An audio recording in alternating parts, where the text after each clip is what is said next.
Haikus are easy, but sometimes they don't make sense. Refrigerator.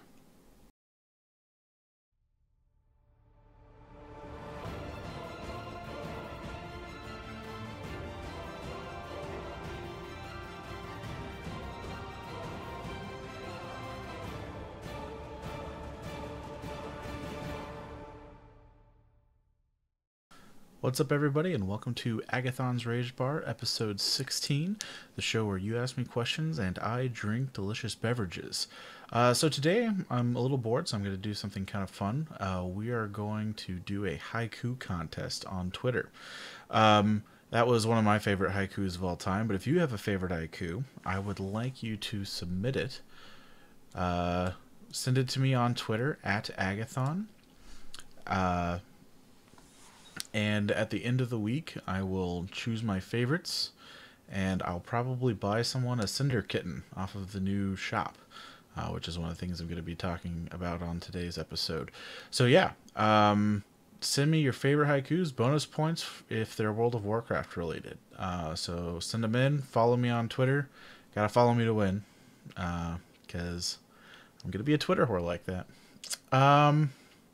But yeah, you may notice the camera angle is a little better, and that is because I got a new awesome rig, and I have 27-inch monitors, and I got dual monitors now, so I can do a lot more stuff with XSplit instead of throwing the questions up there. That gets to stay there the whole time now, and I can just do just a whole lot more. It's going to be awesome for video editing.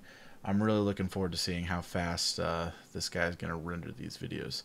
I just hope the big, huge fan in my video card doesn't show up on the mic. But anyways, so the drink of the week this week, I have to apologize to Homebrewed Dwarf on Twitter, because I was going to try and find a very delicious stout. There was a specific one he was looking for. Could not find it today, but I will. In the meantime, I'm going to go with sort of my go-to stout. This may be simple. This may be generic. This may be overdone. I don't give a rat's ass. I loves me some Guinness. Seriously, Guinness is just absolutely delicious. It is sort of one of my go-to beers, and I can't say enough good things about it. I like Guinness a lot.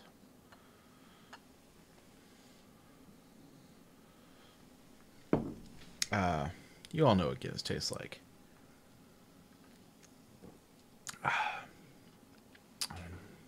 Should try to get a little more head and go for the Guinness stash for the show. But anyways, other announcements. Next week, we will have a special guest.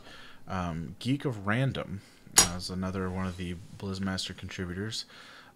He will be on the show, and we are going to be... and he does his own show called That Random Geekcast, which you can find on Stitcher, actually. But we are going to be talking next week more extensively on what I touched on a little bit last week, and that is going to be the Get Buffed, the World of Warcraft Weight Loss Challenge. Something that he and I are both pretty passionate about.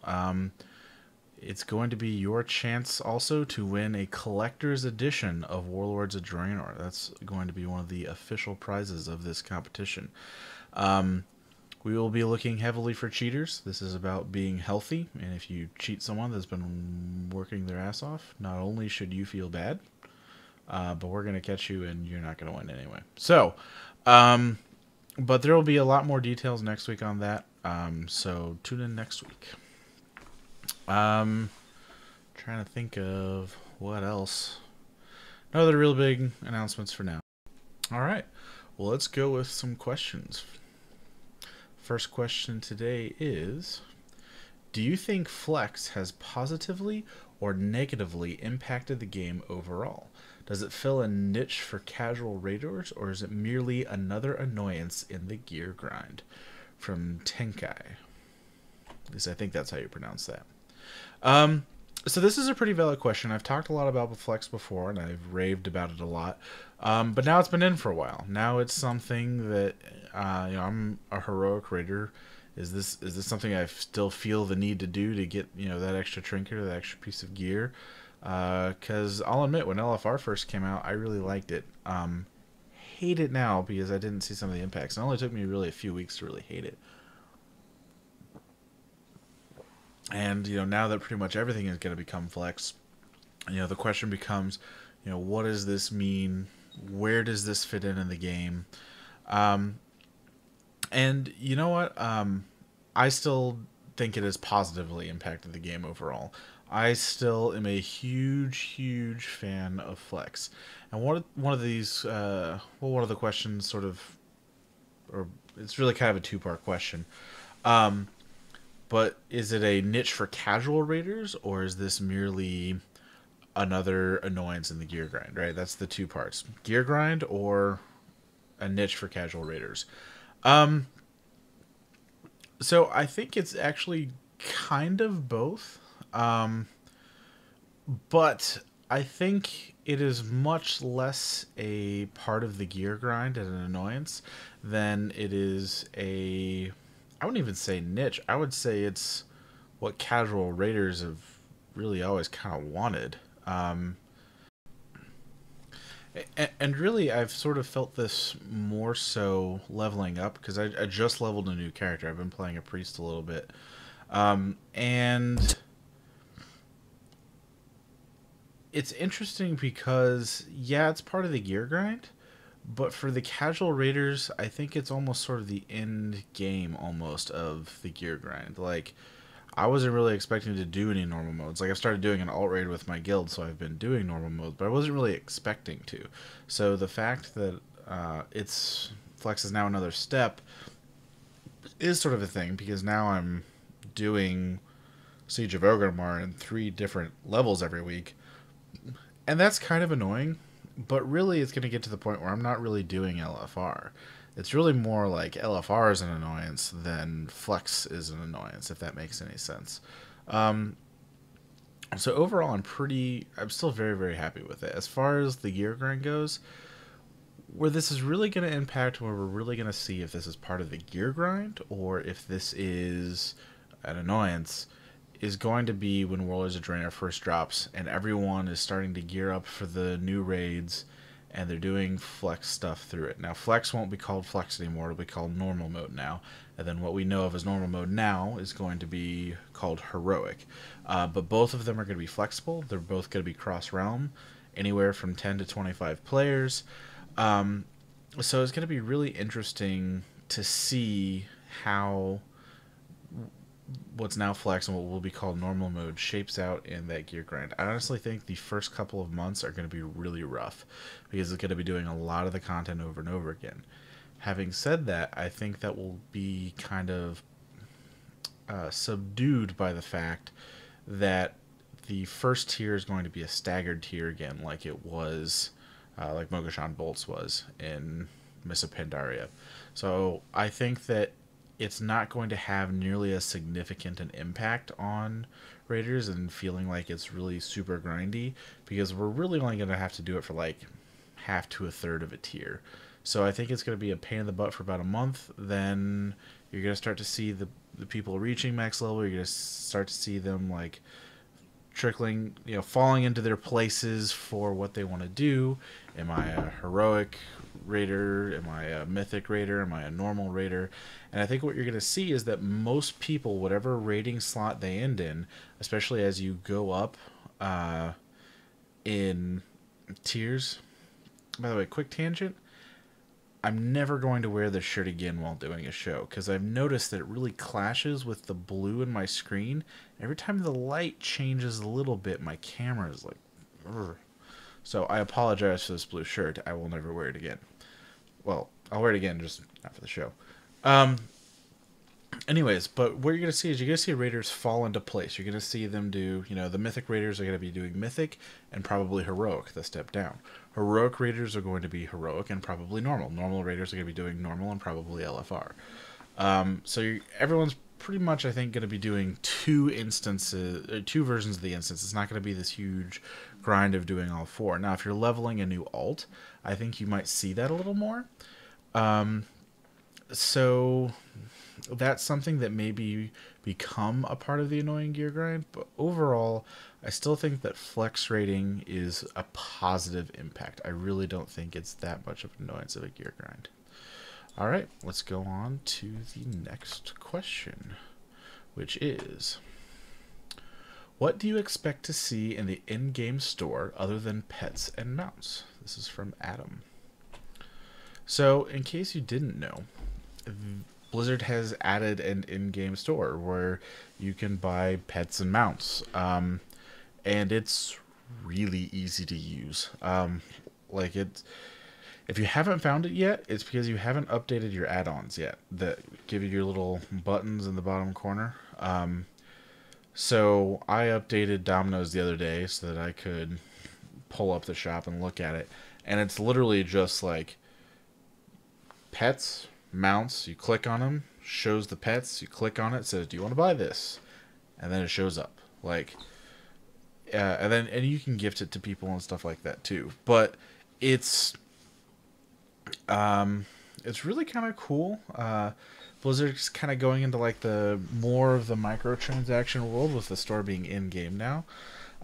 And so the question becomes, all right, we have this new tool where we can just buy stuff in game. What are some of the things that you think we're going to see? Now, I'm kind of torn on whether or not like food and flasks would be something that they would eventually sell. I don't think they would sell individual flasks. I think they could make a killing off of it. Like if they were just like 10 flasks, that's $1. I bet, man. And how many like raiders do we have? Like 100,000. Every raider bought one stack of flasks. It's $100,000 for them, and no skin off their back.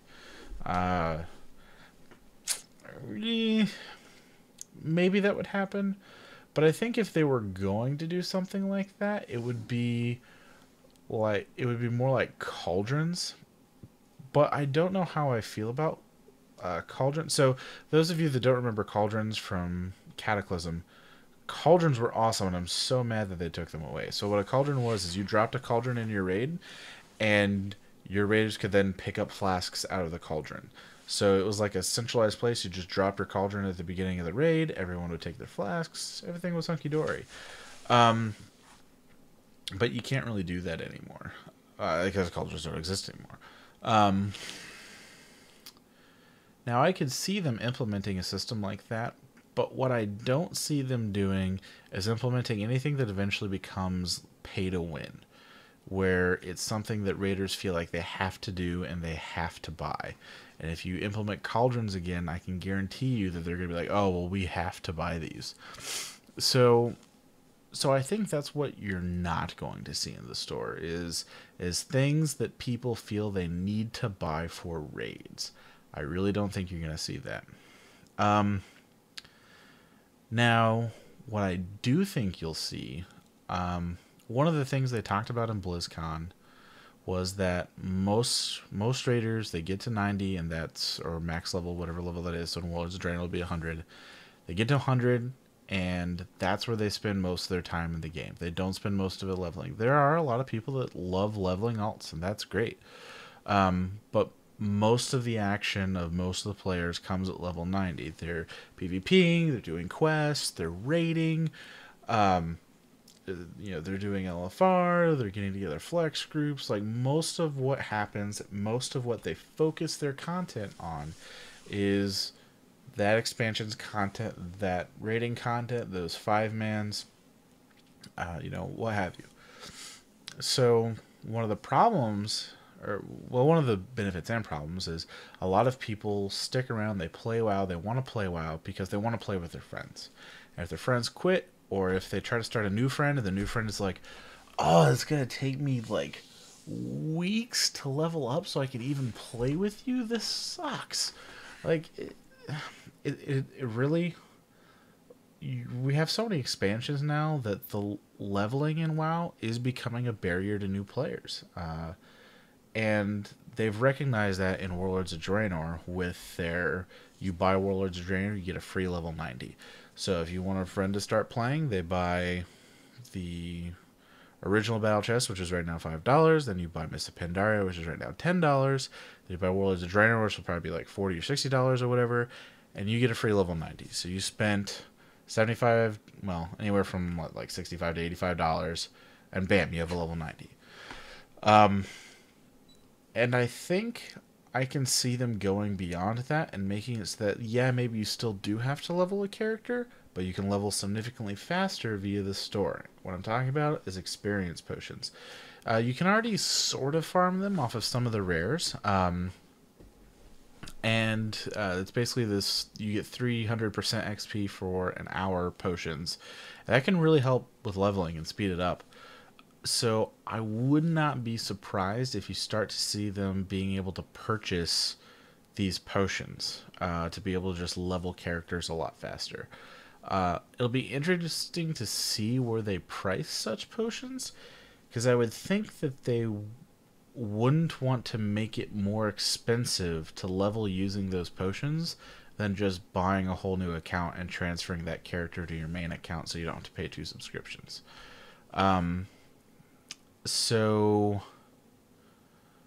yeah, but that's honestly things like that, you know, supplemental items that are for leveling. With the new heirloom system, I can honestly also see them putting heirlooms for sale. Don't want to grind the justice points? $5, here's your new shoulder piece or whatever. And it's because those aren't pieces that are pay to win things. Those are things that are already in game. You can do it yourself with not much investment, but if you just don't want to go through that investment, then you can go ahead and just buy it. So that's the kind of thing I think we'll see in the store in the future. Another thing that I could possibly see them doing, and I think this is probably going to be more along the lines of what they already have, but I could see them kind of doing something kind of like the black market auction house in WoW is right now, where every now and then something pops up, and for like an hour you can buy it off the in-game store. So like Ashes of Alar could pop up and you could buy it. I know a lot of people that would probably pay good money to just, they're sick and tired of farming it. They've never seen a drop. If it comes up for $50, they'd buy it. I don't know, maybe not $50, but you get my point. I have no idea, since I've never really purchased mounts myself. I've never bought pets. I don't really know what the price point, like what people are willing to pay. I haven't done any of that research, but I'm sure the people over at Blizzard have. So I think seeing sort of you know, transmog gear, specialized mounts that you can't get, I could see those popping up for like sort of like a Woot sale type thing. If you've ever been to like shirt.woot.com or whatever, I could see that happening too. Let's move on to the next question, which is, hey there, I took a break from WoW, but noticed that Mists of Pandaria was on sale, so I decided to jump back into the game. I feel really behind, though. What can I do to catch up and see in-game content quickly? From Voxish. So, I think this is a fairly good question. I have another friend that I work with that has been, you know, kind of a chronic altaholic. I mean, he's had Mists of Pandaria since it came out, but he always just ends up playing alts. He almost never gets them to 90 or max level. Mists of Pandaria is the first level that he's actually, or first expansion where he's actually gotten like max level characters and have able to do like LFR and stuff. And for players like that who really just kind of do their own thing, they're not really in tune with, you know, they don't participate in gaming websites like we do. I mean, they don't theory craft at all, and that's fine. They're very casual gamers. There's nothing wrong with that. But they may not know what to do immediately getting into the new content, and people coming back may have no idea what to do. I mean, when you hit 90, you hit several quests. How do you know which one is the one you need to go to? Fortunately for you all out there, I recently leveled a character and can tell you exactly how to do it. I dinged 90, like 10 days ago, like last Friday or something, and I'm already doing normal mode raids. So, the biggest piece is the Timeless Isle. When you go to, if your alliance, it's, what is it, shrine, or like 7 moons or something like that? I don't know. It's the other shrine, and for hordes, it's Shrine of the 2 Moons. Anyways, if you go to your capital city in Pandaria, in the Veil of Eternity, you will get a quest that says visit the Timeless Isle, basically. You go to the Timeless Isle, make sure you get the flight point there, and basically you can farm the guys around there. If you just follow like the quests it gives you, you'll figure out where to go to like start killing things. You'll notice that things start to drop. And you will get 496 gear really quick, and that's what you need in order to start getting into all the LFRs that you need to, or looking for raid. So once you're able to do like the Siege of Orgrimmar looking for raids, then you can start getting more gear and leveling up. There's also leveling up your item levels so that you can actually do like flex raids and normal mode raids. So the first epic stone, go to Timeless Isle, farm your gear, get to LFRs. Once you're getting to the Siege of Orgrimmar LFRs, which I believe is 496 is the item level you need to do those, you start getting 528 gear. And once you're about 515, 520, you can start doing flex like pretty reliably. I've been healing it as like, I think I healed some of it as like 515 or something, and I've been healing normal at like 528 or something. Like, it's not a... Everyone's good. The biggest problem you're going to run into is people going, oh, you have to be 550 geared in order to do this content. No, you don't. You just have to know what you're doing.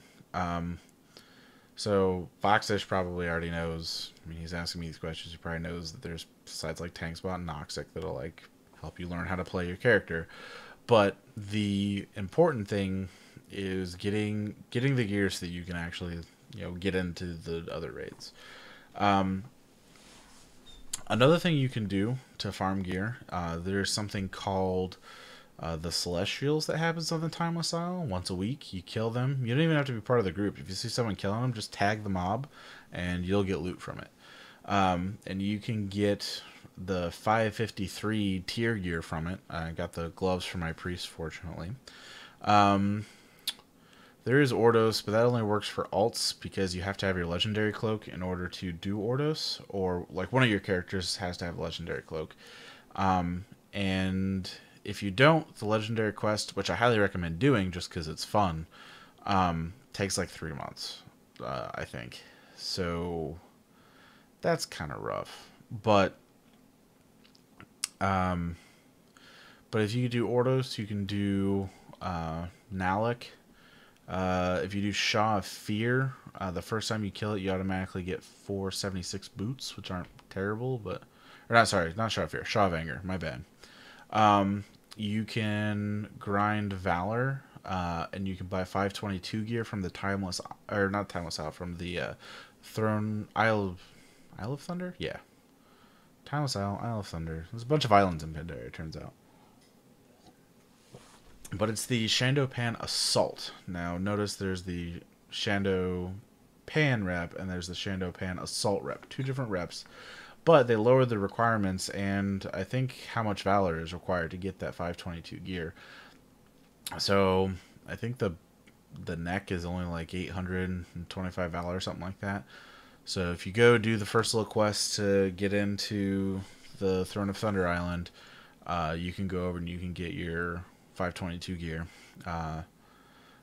So that's another way that you can gear up pretty quick. And I've gotten a couple pieces of those gear. And also, one other trick on the Timeless Isle is there are 2 fiery chests that drop on the isle. And they're guaranteed to give you loot, and I think they're also guaranteed to give you what's called a Burden of Eternity, which you can use these on one of the pieces of loot. So, real quick, when you get the Timeless Isle loot, you have to right-click it in order to turn it into the gear. So if instead of right-clicking and turn it into the gear, you use your Burden of Eternity and then click the gear, then instead of getting a 496 piece of gear, you get a 535 piece of gear. So that's pretty cool. I highly recommend doing that. And you can look up on Wowhead where those are. They're kind of in the... There's this kind of elevated stretch from the southeast all the way north on the northeast side and up to the north central part of the island where all this stuff happens. See here. I mean, that's really the fastest way. If you have money while leveling, if you made some money, you could probably buy some 553 either pants or belts for probably between 3,000 and 8,000 gold, depending on what you're buying and what your server economy is like. That'll get you some of the item level pretty quickly too. Yeah. So there's a lot of stuff you can do. It might take you a little bit. Might take you a couple weeks. Might take you, if you just sat down like one whole Saturday and just grinded it out. Might happen on Saturday, depending on how lucky you get from LFR drops. But yeah, I think they've made it pretty easy to gear up characters in Siege of Orgrimmar, and I'm pretty excited about that, because for the rest of the expansion that wasn't necessarily the case. So let's move on to the next question, which is, do you think garrisons will be required for serious raiders in Warlords of Draenor? From William. The way they made it sound at BlizzCon, I'm going to go with yes. Especially because they've been talking about like having towers that give you like crit buffs and stuff like that. If any of your garrison buildings give you a buff, serious raiders are going to require it. Now, having said that, it sounds like having a garrison is just going to be a good idea in general. There's a lot of cool stuff. Makes professions a lot easier. I mean, you can send guys to farm and do quests for you and possibly get loot. I mean, it's basically the half-hill farm on acid. It's like Settlers of Catan meets Farmville or something. I don't know. But the point is, garrisons are going to be important, and I think that they're going to be required even if you're not a serious raider. I think everyone's just going to need to have a garrison just because it's so beneficial. If you just really don't feel like putting in the time for it, you can do that, but I think ultimately it's going to hamper you. I just hope they make it fun. I really hope they add the dance studio. That's really what I hope for. I want a dance studio. Anyways, I've rambled on long enough for today. Remember, if you want to win, stupid non-mirrored mic, send me your favorite haiku, and I will pick my favorite at the end of the week. Remember, send it to @Aggathon on Twitter. Send me your favorite haiku, and my favorite I will pick out, and I will gift you a Cinder Kitten. Or if you really don't want a Cinder Kitten, I can probably haggle with you for one of the other pets. Same value. I'm not gonna go up from that, but I don't like it that much yet. But if you want to win even bigger prizes, don't forget to check out Blizzmaster.com's Get Buffed, the World of Warcraft Weight Loss Challenge. You can find out more information on that and how to submit on next week's show. We're really going to be repping this out. I'm really excited for it. I really want this to be a thing, because I'm really all about... I know I drink a lot on the show, but really, I think ultimately being a healthy gamer is just better for everyone, you know? So hopefully we can make this a thing and really have an impact on some people's lives. I know Tank Spot, we've had sort of this private fitness forum where a whole bunch of us have lost weight, and there's two guys, Ion and Tara, that, man, if you saw Ion's before picture and his after picture, you would not believe it is the same person. Holy cow. He's really awesome. And Tara, too. Like, Tara has slimmed down so much. I remember when I first met him, he was, like, nervous to show pictures and stuff of him online. I was like, oh, hey, here's me at this event, and here's me at this event, and here's me at this crazy event, and I run 25 kilometers on a regular basis now. And he's ridiculous. He's ridiculous. So I was like 100 pounds. So, yeah. anyways, I hope that I can finally do that. I have a strategy.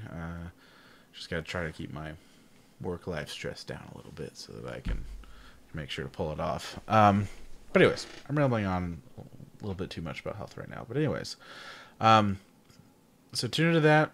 Watch Twitter. I'll be talking more about that. So follow me on Twitter.